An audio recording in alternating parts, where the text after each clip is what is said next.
नमस्कार, आप देख रहे हैं एनडीटीवी नेटवर्क पर हमारी बातचीत सड़क परिवहन और राजमार्ग केंद्रीय मंत्री श्री नितिन गडकरी जी से। मैं इस वक्त नागपुर में हूं। नागपुर की अहमियत तो आप सब जानते ही हैं कि यह संघ का मुख्य कार्यालय है। आप ये भी जानते हैं कि दीक्षा भूमि दलित बौद्ध आंदोलन का भी जनक यही शहर रहा है और ये 0 माइल भी है। और पॉलिटिक्स का जिसको कहते हैं ग्राउंड जीरो, वो आप समझ सकते हैं कि नागपुर कितनी अहम भूमिका रखता है आज की पॉलिटिक्स में। और नागपुर शहर है गडकरी जी का, तो इसीलिए हम आज इनसे बातचीत करेंगे चुनाव के ठीक पहले कि क्या पॉलिटिकल हालचाल है। इनसे बातचीत में एक और बात कहना चाहूंगा कि इनका इंटरव्यू जो है वो इंटरव्यूअर्स के लिए एक डिलाइट होता है, क्योंकि आप इनसे कुछ भी पूछ सकते हैं। सर, आपने वक्त निकाला, आपका बहुत शुक्रिया। नमस्कार। नागपुर उतरते से ही लोगों को से जब बात करो तो पता लगता है कि अगर लोकतंत्र कहीं खतरे में है तो वो नागपुर में खतरे में है। देश में तो शायद उतना नहीं। और पता ये चलता है कि यहाँ जितनी दूसरी पार्टियां हैं, कांग्रेस, 2 एनसीपी, 2 शिवसेना, सब आप ही चलाते हैं। नहीं, ये तो गलत बात होगी। मैं ऐसा कोई पार्टी चलाता नहीं हूँ, पर एक बात जरूर है कि सभी पार्टियों के साथ मेरे संबंध अच्छे हैं और वो मुझे बाहर का नहीं समझते हैं। कभी भी काम के लिए मेरे पास आते हैं तो सबके साथ मेरे अच्छे संबंध हैं। और मैं इस मत का हूं कि राजनीति में मतभिन्नता हो सकती है, मनभेद नहीं होनी चाहिए और सही काम सबका होना चाहिए। और मोदी जी ने भी हमको यही कहा है कि सबका साथ, सबका प्रयास और सबका विश्वास और सबका विकास। तो यही बात है। तो आने वाले व्यक्ति को जात, पंथ, धर्म, भाषा और पार्टी इसके आधार पर डिस्क्रिमिनेट न करते हुए जो सही काम है वो सबका करना और गलत काम अपने के आदमी का भी नहीं करना, इसी प्रिंसिपल पर हम काम करते हैं। तो प्रेम है लोगों का, तो ये अच्छी बात है। तो आपसे इनफॉर्मल एडवाइस भी मांगते हैं। आपके सामने कैंडिडेट कौन होगा? अभी तक तो तय नहीं हुआ। इसको नियरेस्ट राइवल किसको माना जाए? नहीं, अभी तक तो कैंडिडेट कोई ऐसा पोटेंशियल तय नहीं हुआ है। जो भी तय होगा, क्योंकि लोकतंत्र में हर व्यक्ति का चुनाव लड़ने का अधिकार है और हर पार्टी को अपना उम्मीदवार खड़ा करने का अधिकार है। उनकी विचारधारा को लेकर वो चले, मेरी विचारधारा और मेरे किए हुए कार्य को लेकर मैं जाऊंगा। जनता की अदालत में जो फैसला होगा वो स्वीकार करेंगे। लेकिन आपने तो कई पहले की तकरीरों में ये कहा है कि नागपुर में चुनाव के लिए वोट मांगने आप जाएंगे नहीं, तो आपको यहाँ कैंपेन करना नहीं है। मैंने ये कहा था कि मैं 10 साल से सांसद रहा, अभी 10 साल पूरे कर रहा हूँ। मेरा नाम, मेरा व्यक्तित्व और मेरा कार्य अब लोगों उससे परिचित है, तो पोस्टर बैनर लगाने की कोई जरूरत नहीं है। पर मैं लोगों में जाऊंगा, उनका आशीर्वाद लूंगा और मैं ये कोशिश कर रहा हूँ, जो कैंपेन मैंने की है, कि मैं हर वार्ड में एक 500-600 लोगों को निमंत्रित करके पत्र देकर एक जगह इकट्ठा होंगे और उनके साथ सवाल जवाब करूंगा, बातचीत करूंगा। उनकी क्या अपेक्षाएं मैंने पूरी की वो बताऊंगा, क्या करने वाला है ये बताऊंगा और क्या करना चाहिए उनका सुझाव लूंगा। मैन टू मैन और हार्ट टू हार्ट ऐसा कैंपेन करूंगा मैं। ये जो रैली, कटआउट, बैनर्स, इसके बजाय मैंने अभी 18 लाख लोगों के फोन निकाले हैं, तो कोई ना कोई उनके ऊपर मेरे किए हुए कार्य को वो जाएगा, उनके पास पहुंचेगा और व्यक्तिगत संबंधों के आधार पर मैं अपनी कैंपेन को ज्यादा चलाऊंगा। ये मेरी कोशिश है। ये आपने बड़ा इंटरेस्टिंग बताया कि 18 लाख फोन नंबर आपने निकाले हैं, मतलब पूरी कंस्टिट्यूएंसी ऑलमोस्ट कवर है। अभी भी हम मंगवा रहे हैं। मैंने एक पद्धति शुरू की कि मैंने हमारे कार्यकर्ता को कहा कि आप एक काम करिए कि आप होटल लिस्ट लीजिए और हर घर जाइए और लिस्ट के सामने उनका मोबाइल नंबर नोट करिए। इससे 2 बातें होगी कि मोबाइल नंबर उनके घर जाएंगे तो ही नोटिंग होगा, और वो नंबर आने के बाद मैं कोशिश करूंगा कि मोबाइल नंबर से मैं उनसे बातचीत करने का। और चुनाव के दिन भी आप जल्दी मतदान करो, मतदान आपका हुआ कि नहीं हुआ, तो मैं उनसे एक संपर्क की चैनल टेक्नोलॉजी का उपयोग करके यूज करना चाहता हूं। अब थोड़ा सा बड़ी पॉलिटिक्स समझते हैं। हम लोगों के लिए तो चुनाव, गडकरी साहब, बड़ा बोरिंग हो गया है। जब इतना प्रेडिक्टेबल हो जाए कि आपकी पार्टी जीतेगी, बढ़िया से जीतेगी, तो अब कोई क्यूरियोसिटी तो बची नहीं। लेकिन महाराष्ट्र उससे अलग है। बाकी जगह शायद बीजेपी के लिए इजी होगा, महाराष्ट्र में तो मुकाबला है। मुझे नहीं लगता। अब तो 3 इंजन, ट्रिपल इंजन की सरकार है। हमारी भी ताकत, फिर अजित पवार के एनसीपी, शिंदे की शिवसेना, और तीनों मिलाकर मुझे लगता है कि महाराष्ट्र में हम पिछले बार जितनी सीटें हमारी एनडीए की थी उससे ज़्यादा सीटें मिलेंगी और हम विजयी होंगे, ऐसा मुझे विश्वास है। अगर बीजेपी बहुत मजबूत स्थिति में है, और महाराष्ट्र तो एक प्रकार से बीजेपी के लिए गढ़ है, पुणे है उसके कारण, नागपुर है उसके कारण, ऐसे में इस थर्ड टाइम इनकम्बेंसी में अगर इतना प्रो मूड है आपके लीडर मोदी जी को लेकर के या बीजेपी को लेकर के, तो आप लोग सोलो क्यों नहीं जाते? पार्टी को तोड़ने फोड़ने में लगे हुए हैं। नहीं, ऐसा है कि सबको जोड़ना तोड़ना, नहीं, आप जिसको तोड़ना कहते हैं उसको मैं जोड़ना कहता हूं और सबको जोड़कर पार्टी का स्वरूप व्यापक करना, जन पार्टी बनाना और मास पार्टी बनाना। वो मास पार्टी बनाने में अलग अलग प्रकार के प्रवाह के लोग आ रहे और भाजपा शक्तिशाली हो रहा है और इसका फायदा ही पार्टी को भविष्य में होगा। ठीक है, ये तो कि आप नेता भी एक्वायर करें, पार्टियां भी एक्वायर करें, मजबूत हों, लेकिन सामने विपक्ष जो है वो बिल्कुल पवार साहब, उद्धव, कांग्रेस, तीनों बड़ी पार्टियां रही हैं, बड़ी पार्टियां के रूप में इस राज्य में काफ़ी काम किया उन्होंने। लेकिन मुझे लगता है कि ये भी बीजेपी ने थोड़ा ज्यादती कर दी है पार्टियों को तोड़ने फोड़ने के मामले में। और ये आप कह सकते हैं कि आप अपना घर संभालो, हमको मौका है, हम क्यों ना करें। आपको लगता नहीं कि महाराष्ट्र की राजनीति में ये बहुत ज्यादा अव्यवस्था हो? ये उनकी पार्टियों में उनकी अपनी समस्याएं थी और उस समस्याओं का स्फोट होने के कारण उनकी पार्टियां टूटी है। हमने जाकर फोड़ा ऐसा नहीं है। उनकी दोनों पार्टी में जब वो पार्टी एक थी तो उनकी अपनी समस्या थी। ये तो बात अलग है कि जब पार्टी टूटती है तो उसका फायदा लेने में हर पार्टी लेती है, लोकतंत्र में ये होता ही है, उसमें कुछ गलत नहीं हुआ है। आप लोग चूंकि आइडियोलॉजिकल प्रामाणिकता के लिए जाने जाते हैं, तो आप ये बताइए, आप स्टार कैंपेनर बन करके आप शुरू करेंगे प्रचार करना, तो जिन अजीत पवार साहब पर या अशोक चौहान पर अटैक करते थे, अब उनके लिए वोट कैसे मांगेंगे? देखिए, पहली बात तो ऐसी है कि जो जो किसी के ऊपर कोई आरोप पत्र होगा या जो होगा तो उसका न्यायालय में, कोर्ट में, केसेस है, उसका जो निर्णय होता रहेगा। पर जहां तक हमारी प्रभाव में आकर जो मिले हैं, हमारे पार्टी के साथ जुड़े हैं, तो हम पार्टी के रूप में उनका प्रचार भी करेंगे, सहयोग भी करेंगे। वो भी कद्दावर नेता है, उनकी अपनी भी कुछ ताकत है और मुझे लगता है हम दोनों मिलके हम बहुत बड़ी ताकत बनेंगे जो महाराष्ट्र के विकास के लिए बहुत उपयोगी होगा। मैं अपनी मूल बात पे एक बार वापस आना चाहता हूं, वो यही कि महाराष्ट्र फिर भी एक टफ स्टेट है बीजेपी और एनडीए के लिए। मुझे नहीं लगता। मुझे लगता महाराष्ट्र में हम काफ़ी अच्छी ताकत से चुनाव जीतेंगे और हमारी सीटें पिछले तुलना में जितनी थी उससे ज़्यादा ही आएगी। क्योंकि एक लेयर और है यहाँ पे, नेशनल मूड के अलावा ये मराठा आरक्षण आंदोलन और ओबीसी के जो मसले सामने आए, ये फुल्ली एड्रेस नहीं कर पाई है बीजेपी, जहां वो आश्वस्त हो सके कि अब ये मांग या इनमें कोई नाराजगी नहीं है और ये लोग आपका साथ देंगे।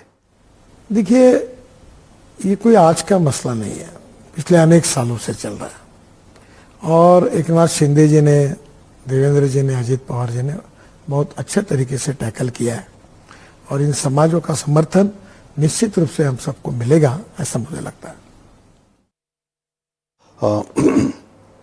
कांग्रेस पार्टी यहाँ पर सबसे ज़्यादा स्ट्रगल में है, लेकिन विपक्ष की मेन पार्टी है, राहुल गांधी घूम रहे हैं, न्याय यात्रा चला रहे हैं, तो मुझे ऐसा लगता है आप लोग योजना बना के पीछे जाते हैं कि जहाँ जहाँ वो गए वहाँ का नेता तोड़ करके ज़रूर ले आओ। राहुल गांधी के बारे में आप राय क्या रखते हैं? देखिए, उनकी अपनी एक पार्टी है, उस पार्टी के वो प्रमुख हैं। अपनी पार्टी, अपनी विचारधारा बढ़ाने का, संगठन का विस्तार करने का उनका अधिकार है और जो बातें उनको लगती है वो कहते हैं।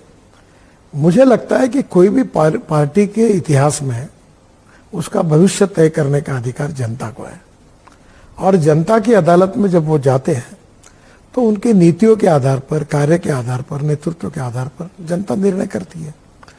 हमने 10 साल में जो विकास का काम किया है मोदी जी के नेतृत्व में, जो 60-65 साल में नहीं हुआ वो 10 साल में करके दिखाया।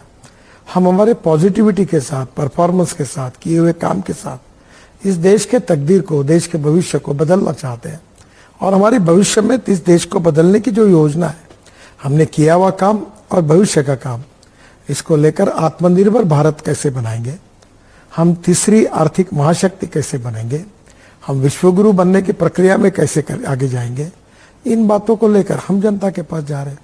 हमारा परफॉर्मेंस, हमारी सरकार का काम, यही हमारी सबसे बड़ी ताकत है।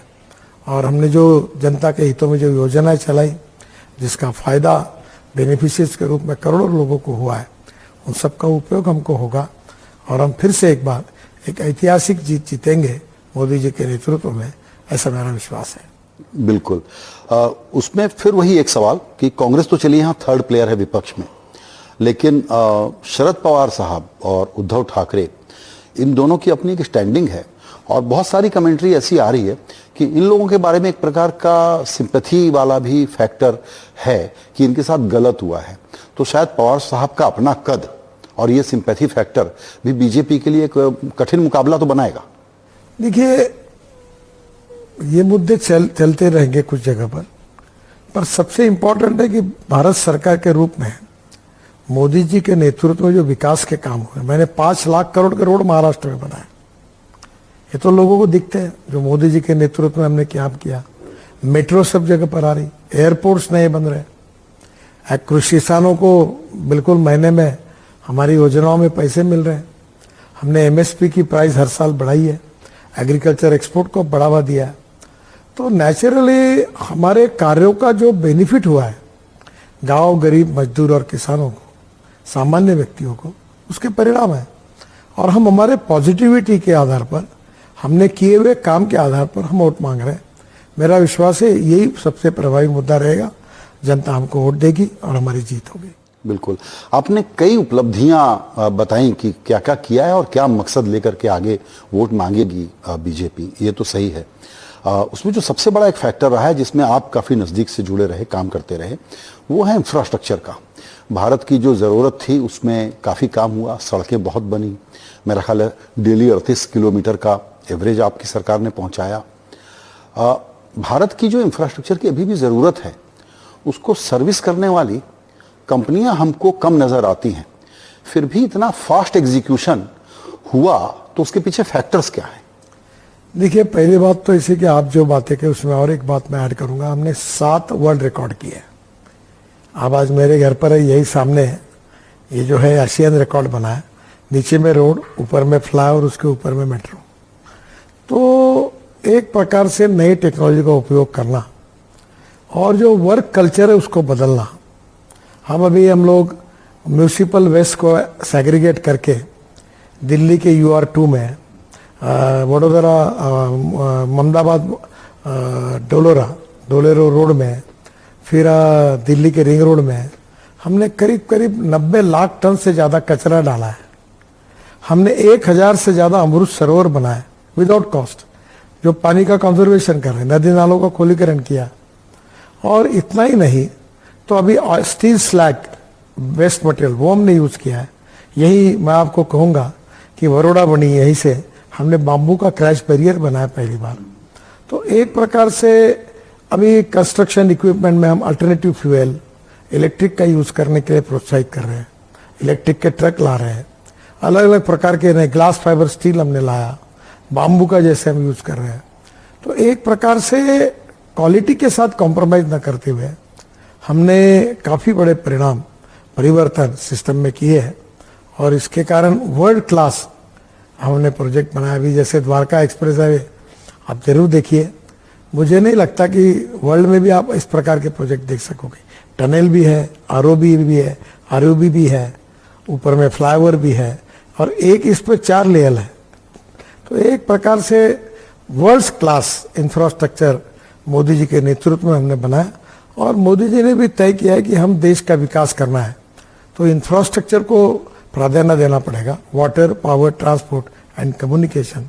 और हमने इसमें जो काम किया है इससे इंडस्ट्री और ट्रेड और बिजनेस का फायदा होगा, एक्सपोर्ट बढ़ेगा और हमारे युवाओं को रोजगार मिलेगा और गरीबी दूर होगी और देश की ग्रोथ बढ़ेगी। ये हमारी लाइन अब लोगों को दिख भी रही है और लोग उसको रिकॉग्नाइज भी कर रहे हैं।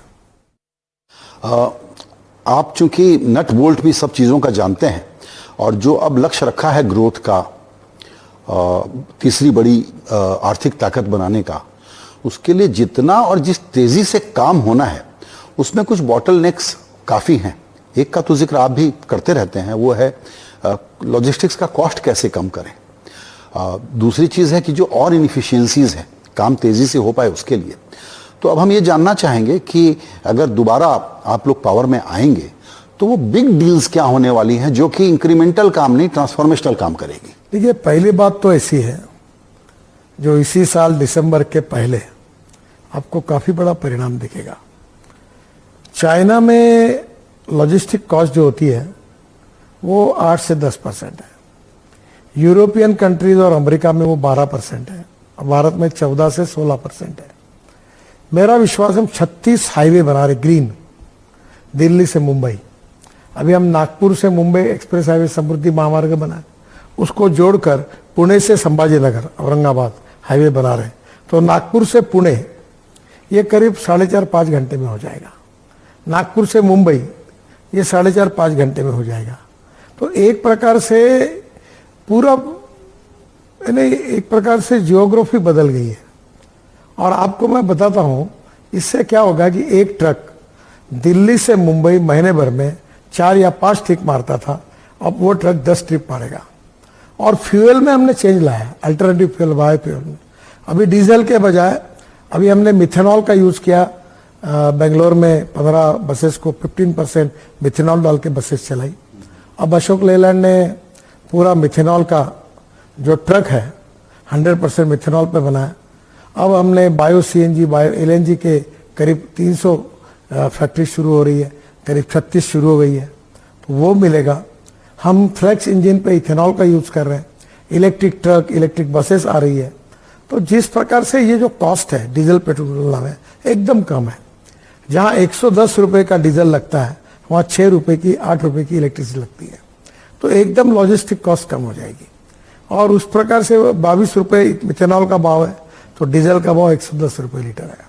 फिर फ्लेक्स इंजन में मेरे पास टोयोटा गाड़ी है, वो 60 किलोमीटर 60% इलेक्ट्रिक पर चलती है और 40% वो इथेनॉल पे चलती है। इथेनॉल का रेट 60 रुपए है, पेट्रोल का 120 रुपए है। तो अगर हिसाब किया जाए तो 25 रुपए लीटर पेट्रोल का भाव होता है और पोल्यूशन नहीं के बराबर है और गाड़ी एकदम बेस्ट है।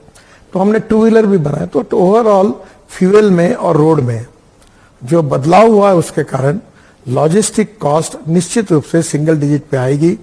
और मेरा टारगेट था कि 2024 समाप्त होने के पहले ये 9% पे आएगी। अब देखिए 2024 नजदीक है और आपको ध्यान में आएगा कि नए नए टेक्नोलॉजी का और अल्टरनेटिव फ्यूल और बायो फ्यूल का उपयोग करके निश्चित रूप से इसमें रिवोल्यूशनरी चेंज होगा, ऐसा मेरा विश्वास है। बिल्कुल। चूंकि आपने फ्यूल, क्लीन एनर्जी और रोड इंफ्रास्ट्रक्चर की बात कही जो बड़ा रोल प्ले करती है इकोनॉमिक ग्रोथ में, वो तो सही है, लेकिन इसके अलावा और बड़े काम मैन्युफैक्चरिंग से लेकर के सर्विसेज तक जो कि इस इकोनॉमी को कैटापुल्ट करें। चूंकि कहा जा रहा है कि अब तो 2024 के बाद की तैयारी हो रही है, ब्लूप्रिंट बना रही है आपकी सरकार, आपकी पार्टी। तो शुरुआती दिनों में जाहिर है कि आप लोगों को एक सेंस है कि क्या क्या करने जा रहे हैं। देखिए, मैं आपको एक ही उदाहरण मेरे डिपार्टमेंट का बताऊंगा। मैं जब मंत्री बना तो हमारे ऑटोमोबाइल इंडस्ट्री का वर्ल्ड में 7वां नंबर था।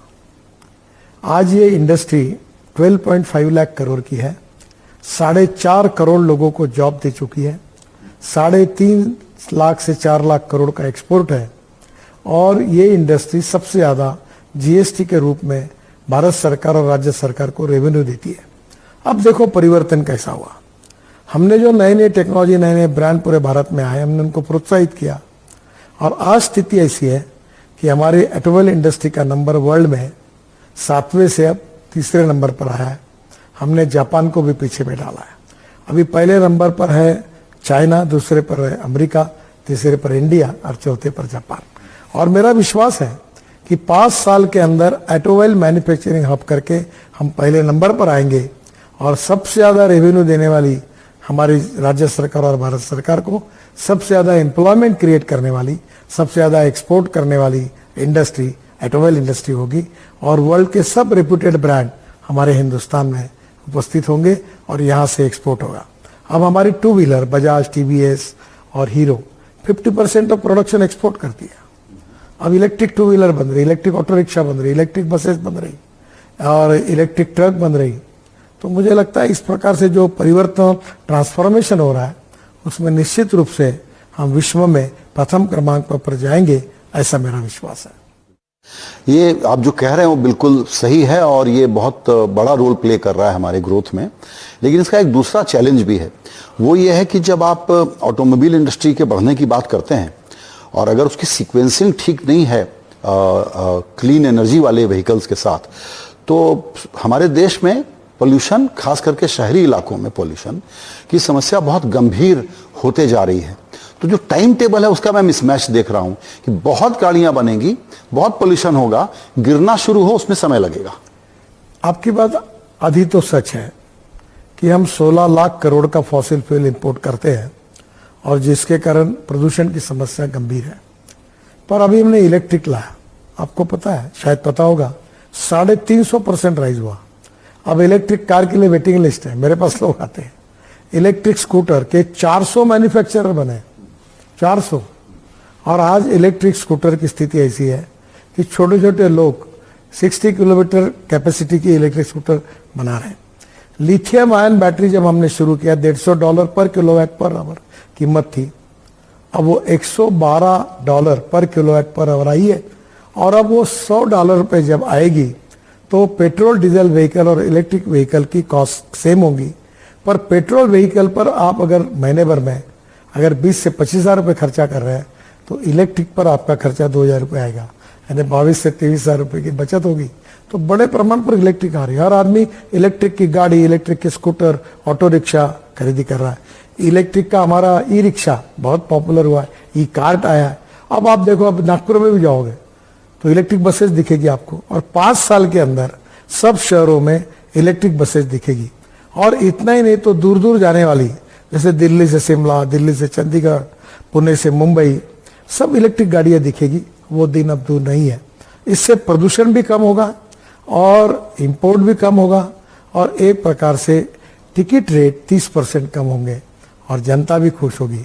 मैं अब नागपुर के रिंग रोड पर एक इलेक्ट्रिक केबल हाईवे बना रहा हूँ और उसके लिए कोशिश है कि 3 बसें जोड़कर ये ट्रॉली बस चलेगी और टिकट रेट डीजल बस की तुलना में 30% कम होंगी। अंदर में लैपटॉप देख सकेंगे और उस बस एयर कंडीशन होगी, बैठने की अच्छी सुविधा होगी और 30% टिकट रेट कम होगा। तो मुझे लगता है कि हमारा ट्रांसपोर्ट सस्टेनेबल होगा। और जो बात आपने की, हमने ऑलरेडी 260 प्रपोजल रोप वे, केबल कार, फेनेकुल रेलवे के मेरे डिपार्टमेंट में हमने एक स्पेशल कारपोरेशन बनाया है और हमने 20 प्रोजेक्ट का अवार्ड भी किया है। और आने वाले समय में हम पब्लिक ट्रांसपोर्ट और इलेक्ट्रिसिटी ऊपर के ऊपर हवा में डबल डेकर बस चलाएंगे। बंगलोर में अध्ययन कर रहे हैं। तो नेचुरली ट्रांसपोर्ट का बदल रहा है पूरा ये। अभी मुंबई में नया एयरपोर्ट बन रहा है, तो मैं जब शिपिंग मंत्री था हमने एक प्रोजेक्ट तैयार किया है कि वो एयर वाटर टैक्सी, यानी इस मुंबई की सब दिशा से 17 मिनट के अंदर आप नए मुंबई एयरपोर्ट पे पहुंचोगे, जो नए मुंबई में बन रहा है। तो रोड का ट्रैफिक कम होगा, पोल्यूशन कम होगा और लोगों को सुविधा भी मिलेगी और ट्रांसपोर्ट कॉस्ट भी सस्ती होगी। तो ट्रांसपोर्ट मोड में बहुत बदल हो रहे हैं।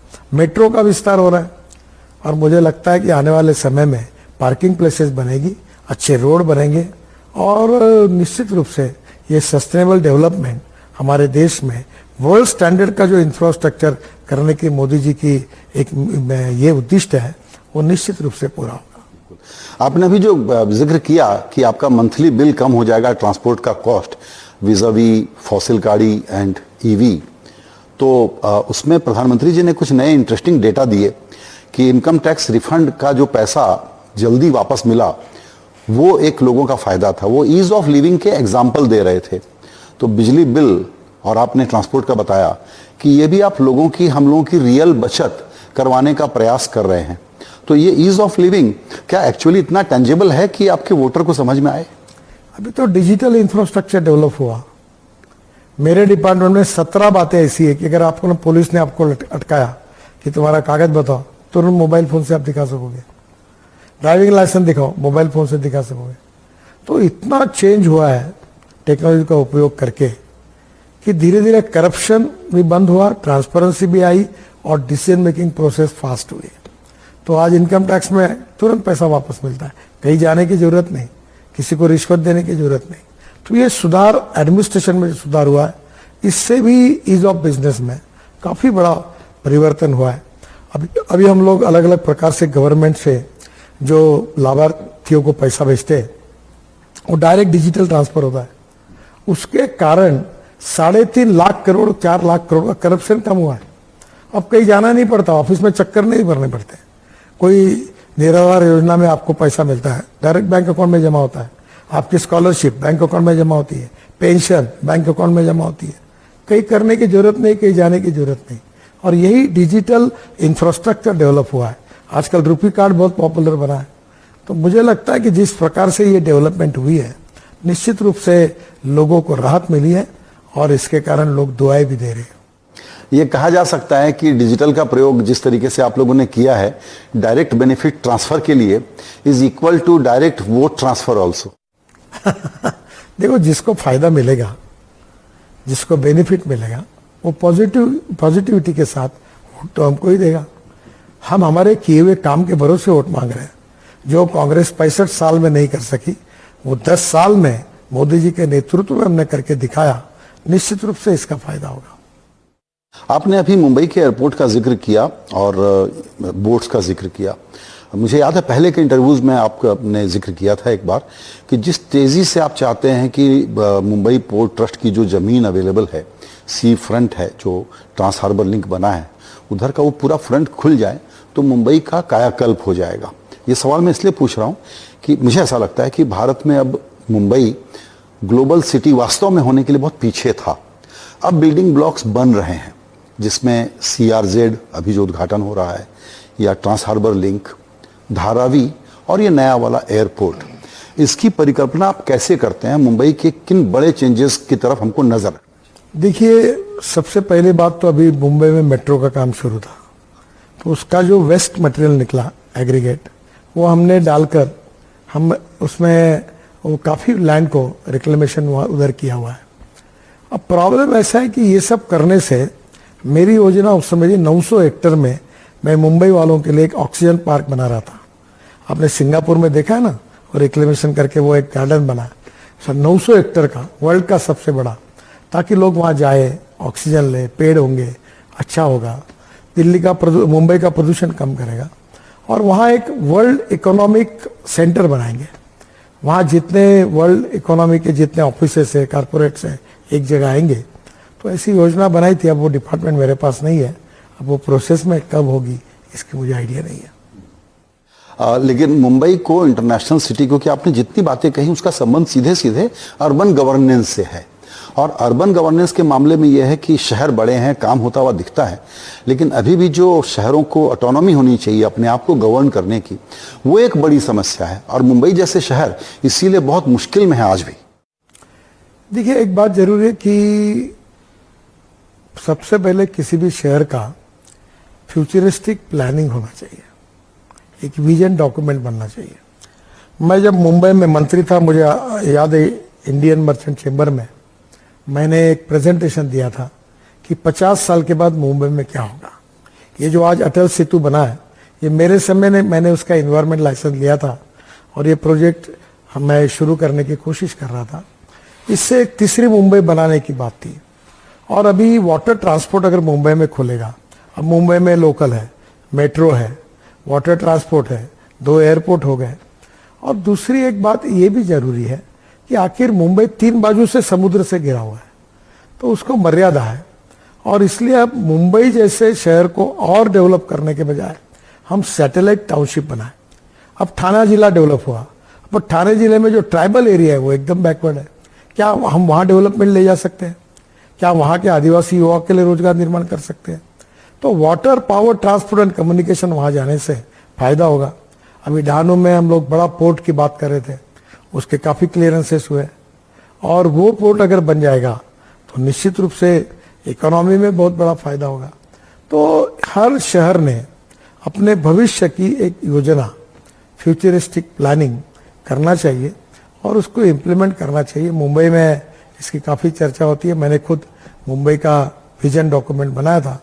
अब मुंबई में मैं तो नहीं हूँ, अब दिल्ली में मैंने योजना बनाया और 65,000 करोड़ के काम दिल्ली के आजू बाजू में मैं कर रहा हूँ। इस दिसंबर के एंड के समय, दिसंबर के बाद दिल्ली में ये पूरे काम पूरे होंगे तो दिल्ली का प्रदूषण, ट्रैफिक जाम काफी प्रमाण में कम हो जाएगा, ऐसा मेरा विश्वास है। बिल्कुल। चूंकि आपने जिक्र किया कि मुंबई के अलावा सैटेलाइट टाउन, तो वैसे ही महाराष्ट्र राज्य को लेकर के ये विषय चलता रहा है। विदर्भ, पश्चिम महाराष्ट्र, समृद्धि, बैकवर्ड इलाके, आपने कहा ठाणे में भी ट्राइबल इलाके हैं। तो ये सम्यक ओवरऑल डेवलपमेंट हो स्टेट का, उस पर कितना फोकस होना चाहिए? हमको लगता है उसमें अभी भी कमी है। जितना रीजनल इक्वलिटी होनी चाहिए उतना अभी प्लानिंग में अभी भी नहीं है। रीजनल इम्बैलेंस है, ये कटु सत्य है। और इसलिए प्रधानमंत्री जी ने बहुत अच्छी बात की। उन्होंने 120 एस्पिरेंट डिस्ट्रिक्ट तैयार किए जो सोशली, इकोनॉमिकली, एजुकेशनली बैकवर्ड है, और 500 ब्लॉक्स आइडेंटिफाई किए। ये 500 ब्लॉक्स और 120 डिस्ट्रिक्ट के लिए मेरा ये व्यक्तिगत मत है कि एक अलग बजट बनना चाहिए स्टेट का और सेंट्रल का, इंफ्रास्ट्रक्चर के लिए, इरिगेशन के लिए, इंडस्ट्रियल पैकेजेस के लिए, ताकि यहाँ की ग्रोथ बढ़े। और जल, जमीन, जंगल और जानवर, इसके आधारित वहाँ की इकोनॉमी बदल सकती है, क्योंकि 120 डिस्ट्रिक्ट और 500 ब्लॉक ये मेजोरिटी एग्रीकल्चर, रूरल, ट्राइबल और फॉरेस्ट एरिया में है। और वहाँ की स्ट्रेंथ का उपयोग करके वही की पॉलिसी बनेगी तो ये समृद्ध संपन्न बनेंगे, आत्मनिर्भर भारत बनेगा, ग्रोथ रेट बढ़ेगी, नए रोजगार निर्माण होंगे, और यहाँ से लोग मुंबई, पुणे, दिल्ली, कलकत्ता, चेन्नई, बेंगलोर नहीं आएंगे, तो अर्बन प्रॉब्लम भी कम होंगे। मैं आपको एक बात बताता हूँ, मैं जब छोटा था, स्कूल में जाता था, तो मुंबई में चेंबूर में मेरी बहन रहती थी, तो लुंगी पहने हुए लोग खूब दिखते थे मार्केट में। अब कोई नहीं दिखते, क्योंकि लुंगी पहनने वाले कर्नाटक, तमिलनाडु, केरला में इंडस्ट्रियल डेवलपमेंट हुई, लोग चले गए। अब बिहार के लोग थोड़े बहुत दिखते हैं, धीरे धीरे कम हो रहे। जब बिहार और यूपी का जब विकास हो रहा, तो मुंबई में जो बिहार और यूपी की पॉपुलेशन है वो अपने गांव में की तरफ जा रही है। तो मेरा आपको एक सुझाव है कि ये जब विकास में जो असमतोल है ये अगर दूर हो जाएगा, और जो विशेष रूप से बैकवर्ड है उनके लिए विशेष प्रावधान होगा, तो निश्चित रूप से देश की परिस्थिति बदलेगी। और गांधी जी यही कहते थे कि स्वदेशी, स्वावलंबन और स्वातंत्र्य। अभी मैं आपको बात बताता हूँ कि जंगल में बांबू है, तो बांबू से फर्नीचर बनता है, बांबू से अचार बनता है, बांबू से कपड़ा बनता है, बांबू से इथेनॉल बनता है। अब बांबू की इकोनॉमी 2 लाख करोड़ की बन सकती है। हमने बांबू का क्रैश बैरियर बनाया, तो वो ट्राइबल लोगों को काम मिलेगा। अब वहाँ हमारी अभी गढ़चिरौली में अभी वहाँ आयरन ओर है, और अभी मैं आपको बहुत विचारपूर्वक बता रहा हूँ कि 5 साल के बाद महाराष्ट्र में सबसे ज्यादा रेवेन्यू देने वाला डिस्ट्रिक्ट गढ़चिरौली होगा। सबसे जमशेदपुर से भी अच्छे क्वालिटी का आयरन ओर वहाँ है। अब आयरन ओर आधारित वैल्यू एडिशन की सब इंडस्ट्री उस एरिया में हो रही है, चंद्रपुर और गढ़चिरौली के क्षेत्र में। नेचुरली डेवलपमेंट होगी, रेवेन्यू बढ़ेगा, रोजगार निर्माण होगा, प्रगति होगी, समृद्धता, संपन्नता आएगी। अभी हमारे यहाँ हम और टाइगर कैपिटल है, ऑरेंज सिटी है, 350 टाइगर नागपुर और सिर्फ 3.5 घंटे के डिस्टेंस पे। पेंच है, ताड़ोबा है, अब काना है, ये उमरेड का है, फिर ये सब जगह। अब लोग रोज फॉरेन से टूरिस्ट आ रहे हैं, अब नए नए रिसोर्ट बन रहे, होटल्स बन रहे, रोजगार मिल रहा है हजारों लड़कों को, कोई शेफ बन रहा, कोई वेटर बन रहा है, टैक्सियां चल रही। टूरिज्म ऐसा सेक्टर है कि 49% कैपिटल इन्वेस्टमेंट रोजगार पे खर्चा होती है। तो नेचुरली अब ये 120 डिस्ट्रिक्ट और 500 ब्लॉक्स की एक विजन बनाकर वहां का सोशल इकोनॉमिक ट्रांसफॉर्मेशन कैसे हो, नए रोजगार कैसे निर्माण हो, इसके आधार पर राज्य सरकार और भारत सरकार में मेरा तो व्यक्तिगत मत है कि अलग बजट बनाकर इसके तरफ ध्यान देना चाहिए, ऐसा मुझे लगता है। बिल्कुल। अब इंटरव्यू के आखिरी हिस्से में एक अभी का विषय ज्वलंत है, अगर उसकी चर्चा नहीं करूंगा तो बातचीत अधूरी रह जाएगी। वो है इलेक्टोरल बॉन्ड से जुड़ा हुआ। बॉन्ड आया, कई साल हो गए, सुप्रीम कोर्ट ने कह दिया गलत है, अब नहीं होगा, और अब वो नाम सामने आ रहे हैं किसने बॉन्ड खरीदे और किस पार्टी को कितने पैसे मिले। इसमें असल मुद्दा ये है कि बात थी कि कैश का इस्तेमाल कम हो, भ्रष्टाचार कम हो, चुनाव साफ सुथरे हों। वो दिल्ली तो बहुत दूर है ना। देखिए, एक बात तो सच है कि चुनाव में पैसा तो लगता है, सभी पार्टियों को लगता है, और आप अगर इकोनॉमी को अच्छा करेंगे, नंबर 1 पर करेंगे, तो बॉन्ड के रूप में नंबर 1 में अगर पॉलिटिकल पार्टी को फाइनेंस होता है, इसी भाव के साथ ये योजना बनी थी, तब अरुण जेटली जी वित्त मंत्री थे, उसमें गलत क्या था? खैर सुप्रीम कोर्ट का निर्णय, मैं कोई उसके ऊपर कमेंट्स नहीं करता। अगर आप बॉन्ड्स नहीं अलाउ करोगे तो लोग नंबर 2 में पैसे लेंगे, होने तो वाला ही है। तो कहीं ना कहीं मुझे ऐसा लगता है कि सभी पार्टियों को अगर इस प्रकार का सोर्स मिल जाएगा तो अच्छा होगा। और वर्ल्ड में भी कुछ जगह सरकार फाइनेंस करती है पार्टियों को, कोई ना कोई व्यवस्था सब पार्टियों ने एक्सेप्ट करके देश में होने की आवश्यकता है, ऐसा मुझे लगता है। और जिन्होंने बॉन्ड दिए उनके किसी बदले में नहीं दिए। अच्छा, कोई बॉन्ड वही देगा जो धनवान है। धनवान वही है कि जो कॉन्ट्रैक्टर होगा, ट्रेड बिजनेस इंडस्ट्री में बड़ा होगा, वही दान दे सकता है। तो उसको इस प्रकार से जोड़ना भी गलत है। और मुझे लगता है उत्स्फूर्त रूप से लोगों ने बॉन्ड के रूप में मदद की थी और वही हमको मिली है। लेकिन जो बात सामने आ रही है सर, वो यह है कि इस बॉन्ड में कोई दूसरा व्यक्ति काले को सफेद करके बॉन्ड से दिलवा सकता है, लेकिन काला पैसा इसके पीछे न हो, इसकी गारंटी कोई नहीं दे सकता। देखिए सर, एक बात बताता हूं, ये काला और सफेद पैसा क्या होता है। मैं आपको एक बात बताता हूं, जिस पैसे से एम्प्लॉयमेंट क्रिएट होता है, जिस पैसे से ग्रोथ क्रिएट होती है और जिस पैसे से गवर्नमेंट का रेवेन्यू बढ़ता है, उसको हम ब्लैक कैसे कहें? प्रॉब्लम वो है कि जो पैसा लेके कहीं दुनिया में जाके डंप करता है, तो कहीं ना कहीं आर्थिक विश्व में आर्थिक ट्रांसफॉर्मेशन हो रहा है। फिलहाल का जो ट्रुथ है, क्योंकि हम चुनाव में हैं, दुनिया के सबसे बड़े लोकतंत्र का सबसे बड़ा चुनाव हो रहा है इस वक्त, उसमें अपोजिशन पार्टियों को आप लोगों ने चोक कर दिया है। उनके पास कुछ है नहीं चुनाव लड़ने के लिए, तो बिल्कुल लेवल प्लेइंग फील्ड नहीं है। देखिए, उनका फील्ड उनको चुनना होगा, उनका फील्ड उनको बनाना होगा, उनके फील्ड के लिए लगने वाला स्पोर्ट का साहित्य उनको लाना होगा। वो उसमें कम पड़ते, तो वो कारण है।